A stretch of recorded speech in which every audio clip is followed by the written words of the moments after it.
To the Ayesha IT edu hub. आज हम लोग बेसिक अकाउंटिंग टर्म्स का लास्ट क्लास करने जा रहे हैं। आज हम लोग डिस्कस करने वाले हैं वाउचर। वाउचर क्या है? ये एक डॉक्यूमेंट है जिसका ऑथोराइजेशन है पे करने का, और इससे हम लोग क्या करते हैं, इससे हम लोग एंट्री लेके बुक्स ऑफ अकाउंट्स में रिकॉर्ड करते हैं। ये वाउचर है। दूसरा नंबर है डिस्काउंट। डिस्काउंट क्या होता है? हम किसी को उधार दिए थे, उसको पैसा, उससे पैसा लेंगे, कुछ छूट दे दिए, कुछ छूट उसको दे दिए, उसको हम लोग डिस्काउंट बोल सकते हैं। डिस्काउंट को हम लोग दो पार्ट में डिवाइड कर सकते हैं।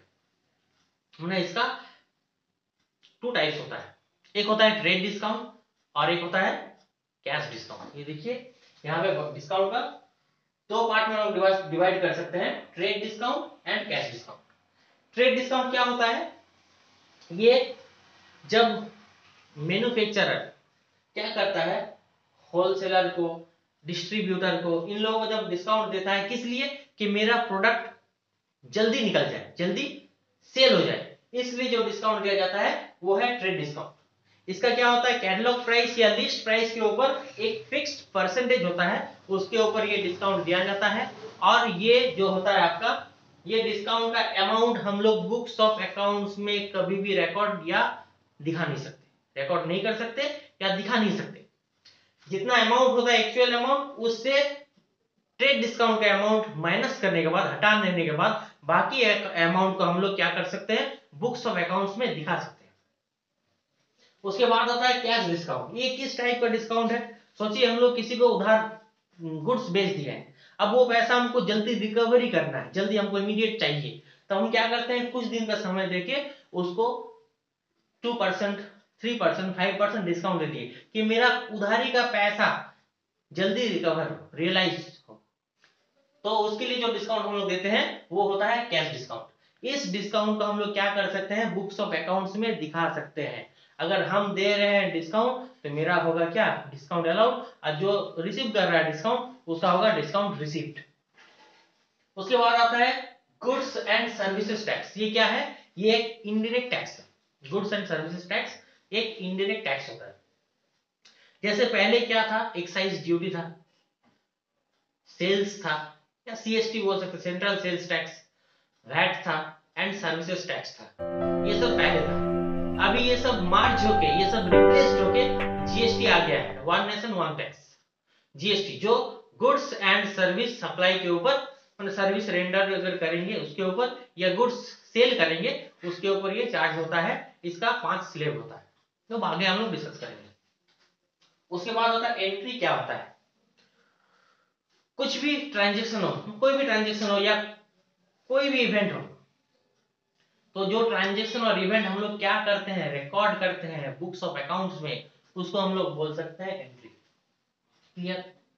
बुक डेट्स क्या होता है? बुक डेट्स मतलब हम लोग किसी को उधार में गुड्स बेचे हैं, वो है बुक डेट्स। अब इसको हम लोग, ये 3 तरह का होता है बुक डेट्स। एक हो गया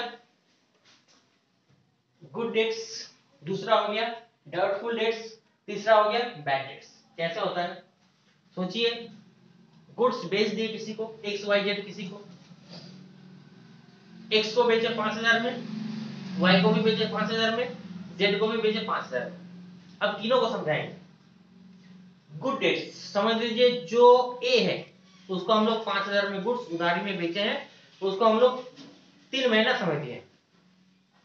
वो ए जो है वो ऑन डेट या डेट के पहले, बिफोर डेट, क्या करता है, पैसा रिटर्न कर देता है। ये डेट क्या हो गया हम लोग का? Good debt. जो पैसा ऑन डेट या डेट के पहले ही आ जाता है उसको हम लोग बोल सकते हैं गुड डेट्स। डाउटफुल डेट्स मतलब क्या है? एक्स को हम लोग, सॉरी, वाई को हम लोग बेचे थे 5000 में, डेट हो गया, टाइम हो गया पैसा देने का, पैसा मांगने गए, वो बोला बाद में देंगे, और कुछ दिन बाद डेट दिया, उस डेट में ये बाद में देंगे, और कुछ दिन बाद ये, वो बोला बाद में, ना वो दे रहा पैसा, ना पैसा वो बोल रहा कि नहीं देंगे। मतलब पैसा क्या हुआ? डाउटफुल है। ये डेट तो क्या है? डाउटफुल है, मिलेगा कि नहीं मिलेगा, इसको हम लोग बोल सकते हैं डाउटफुल डेट्स। और बैड डेट्स क्या है? समझिए, जेड को हम लोग बेचे थे 5000, जेड साफ साफ बोल दिया हम पैसा नहीं दे सकते, ये पैसा हम नहीं दे सकते, मेरे पास नहीं है, कोई कुछ भी रीजन हो सकता है, वो हो गया हम लोग का बैड डेट्स, जो पैसा रिकवरी नहीं होगा। उसके बाद आता है इंसॉल्वेंट। इंसॉल्वेंट वो पर्सन होता है जिसका पे करने का, उधारी पे करने के लिए एबल नहीं होता। जो उधारी पे करने के लिए एबल नहीं होता उसको इंसॉल्वेंट बोला जाता है। ये होता क्या है कि बिजनेस करने के लिए या उधारी में गुड्स परचेज कर लिया, करने के बाद क्या होता है, लेनदार लेनदार क्या करता है, उसके पास पैसा मांगता है। अब उसके पास उतना पैसा देने का होता नहीं, बिजनेस डूबा हुआ रहता है। अब वो क्या करेगा, लेनदार तो बार बार बोल रहा है पैसा चाहिए पैसा चाहिए। अब उसके अगेंस्ट में केस होता है, केस होने के बाद क्या होता है, उसको कोर्ट में पेश किया जाता है। अब उसका पर्सनल एसेट वैल्यूएशन करके देखा गया कि उसका पूरा उधारी है 5 लाख, वो बंदा अपना जो पर्सनल एसेट्स है उसको बेच के 3 लाख तक दे सकेगा, 3 लाख तक दे सकेगा। उसके बाद उसके पास और पैसा नहीं कि बाकी 2 लाख दे सकेगा। तो वो बाकी 2 लाख जो नहीं दे सकेगा उसका जान लेके या वो उसको मार पीट के पैसा वसूल नहीं किया जा सकता। अब कोर्ट क्या राय देता है, ये इंसॉल्वेंट है, ये और आप लोगों का पैसा नहीं दे सकेगा, इसको बोलते हैं इंसॉल्वेंट। सॉल्वेंट मतलब क्या है, जिसका जो एबल है पैसा पे करने का, जी जिस जो अपना उधारी पे करने के लिए एबल है उसको हम लोग सॉल्वेंट बोल सकते हैं। 5 लाख उधारी है, 5 लाख दे दिया। स्टोर्स, स्टोर्स क्या होता है, बिजनेस क्या करता है, अपना कंजम्पशन के लिए, अपने यूज के लिए जो सब सामान रखता है, वो जगह को हम लोग जहां स्टोर करके रखता है उसको हम लोग स्टोर बोल सकते हैं। रेवेन्यू, रेवेन्यू मतलब क्या है, कोई भी सोर्स से अगर मेरा इनकम आ रहा है वो रिकरिंग होना चाहिए। कोई भी सोर्स से मेरा जब इनकम आ रहा है उसको हम लोग रेवेन्यू बोल सकते हैं। उसके बाद आता है रेवेन्यू फ्रॉम ऑपरेशंस। इसका मीनिंग है मेरा बिजनेस ऑपरेट करने के लिए करने से मेरा बिजनेस ऑपरेट करने से जो इनकम आ रहा है उसको हम लोग बोल सकते हैं रेवेन्यू फ्रॉम ऑपरेशंस। मेरा बिजनेस ऑपरेट होने के लिए जो पैसा आता है, जो इनकम आता है उसको हम लोग रेवेन्यू फ्रॉम ऑपरेशंस बोल सकते हैं।